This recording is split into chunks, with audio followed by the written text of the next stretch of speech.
Devotee asked this question to Ramana Maharishi. In order to make an effective effort for self knowledge, does one have to reduce other activities or not? Maharishi said, the self has no relationship with either activity or non activity. The self remains as it is by its own Sakti. Think of that. Then devotee asked how to get self-knowledge. Maharshi replied, to whom does this question occur? You should think of him. Devotee asked, is Mulla's Prakriti the seed or root out of which all material things evolve, the form of consciousness? Maharshi said yes. Then devotee asked, is lower Prakriti matter inert? Then Maharshi said, it appears to be inert. In reality, there is only one essence, and that is why everything is consciousness only. Devotee asked, as a tree grows out of a seed, likewise does multiplicity come from the one. Then Maharshi said, when you realize the one, the many will not be seen. Devotee asked, then how did multiplicity come into being? Maharishi said, it is because of delusion that it is seen like that. Devotee asked, how did delusion occur? Maharishi said, to whom does this question arise? Think of that. Then devotee asked, how to do that? Maharishi said, the delusion that has come by wrong thinking will go by correct thinking. Then devotee asked, what is the thing called Jivatma, individual self? Maharishi said, to whom does this question occur?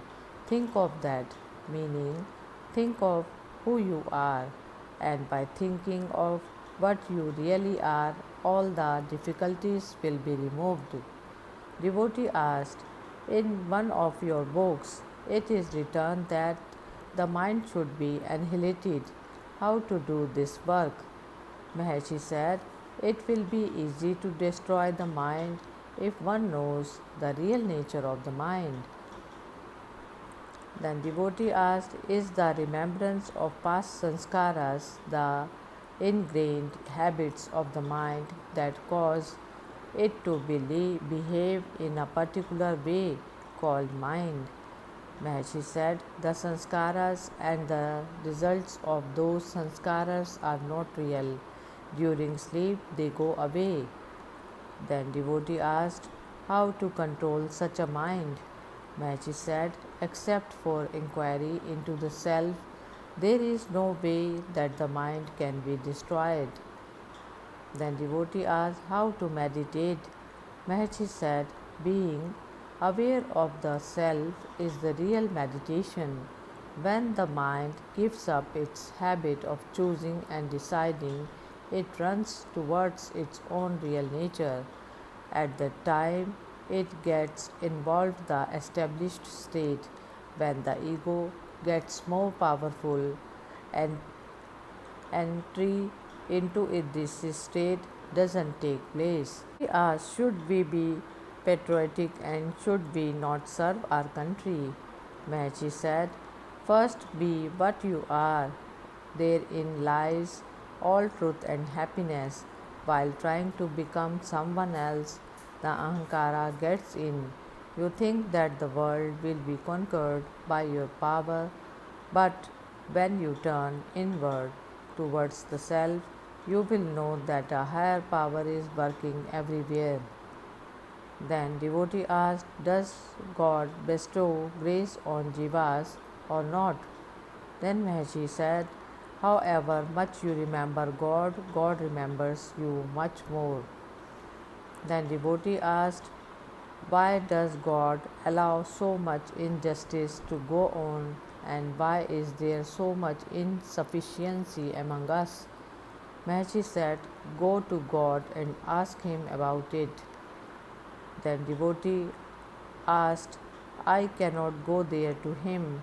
Maharishi said, if you cannot go to him, how to ask the question?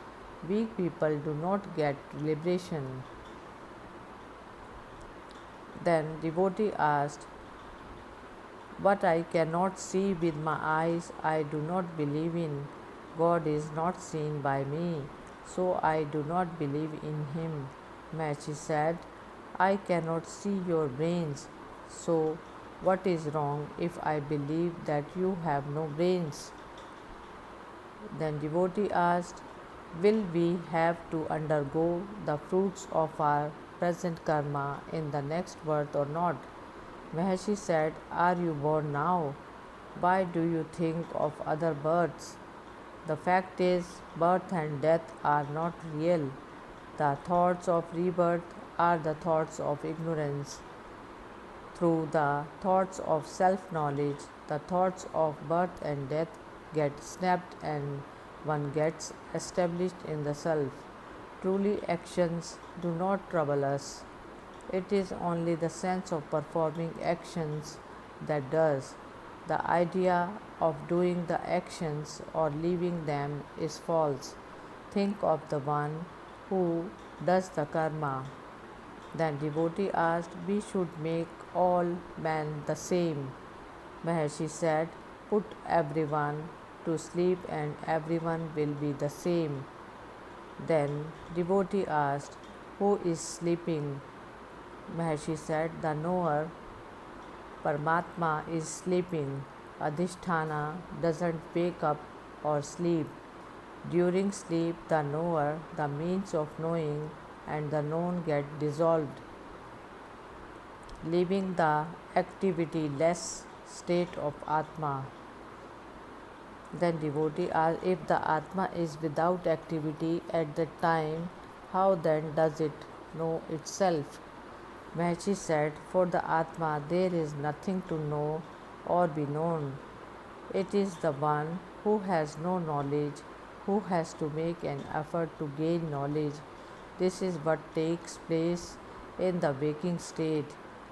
Anatma, which is the not self, which can also be called Chidabhasha, the reflected consciousness, has the ignorance.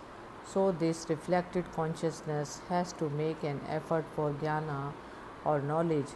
Knowing and not knowing happen in the not self. The self doesn't have to obtain knowledge for its knowledge itself when the knower, the reflected consciousness, is felt.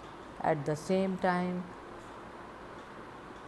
ajnana or ignorance is present. The one who feels this ignorance then makes an effort to attain jnana, which is knowledge.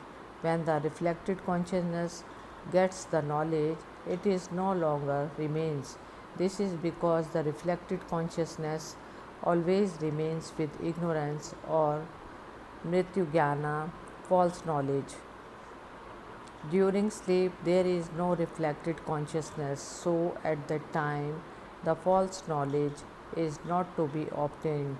To know the self means to know the form of the self. This explanation is all from the point of view of the current conversation. In reality, there is only the Atma. Because this is so, there is nothing to know and nothing to be known.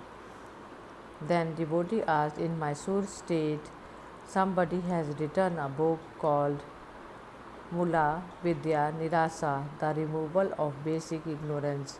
Have you seen it?"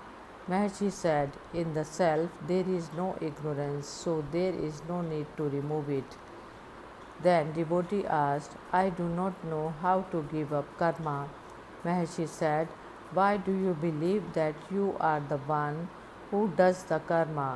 Let me give you an example. Think of how you come here.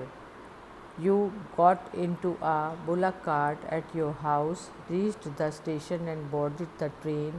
Then train started and eventually reached the station where you got down.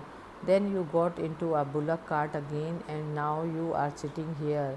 When I ask you about your trip, you say, 'I come here from my village.' Is this true?"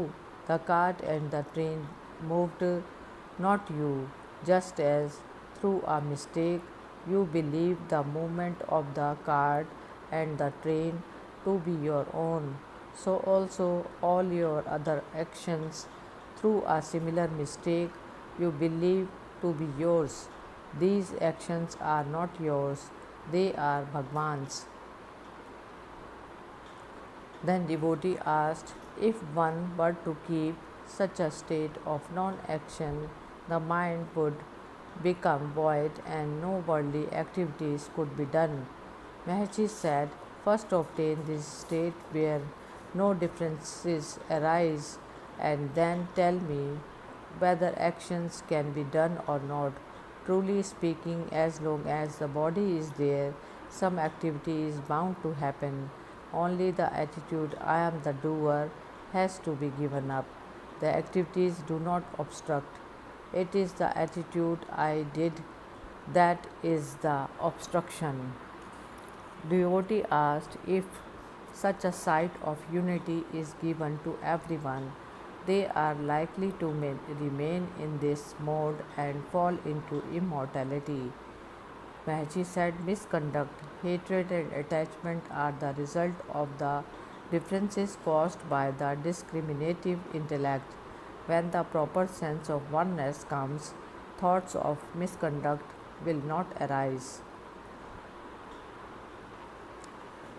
Devotee asked, in the Nirvikalpa state, the state in which no differences arise, if there is nothing there except the Atma, how does one get Ananda bliss? Maharshi said, you think that you can only get happiness when there is contact with something separate from you, but that is not the truth. Ananda is the very nature of the self. The happiness that you get from other things is a part of the happiness of the Atma, but it is not the complete happiness. So long as an external object is required for happiness, incompleteness is felt. When it is felt that the Atma alone is there, permanent happiness stays. If it were not so, and if happiness were to be obtained from external things, then, to give an example, as the number of people in a family increases and the amount of one's wealth increases, happiness should increase to the same extent, and as the quantity of these things decreases, happiness should decrease by the same amount. Furthermore, during sleep, when external objects have all gone away, at that time unhappiness should be felt. In sleep, though you feel that there is nothing, yet when a man wakes up from sleep, he says, I slept very happily. So, when nothing exists except the Atma, then there is happiness. Whenever the things we like appear before the Atma, at that time the mind feels the Atma.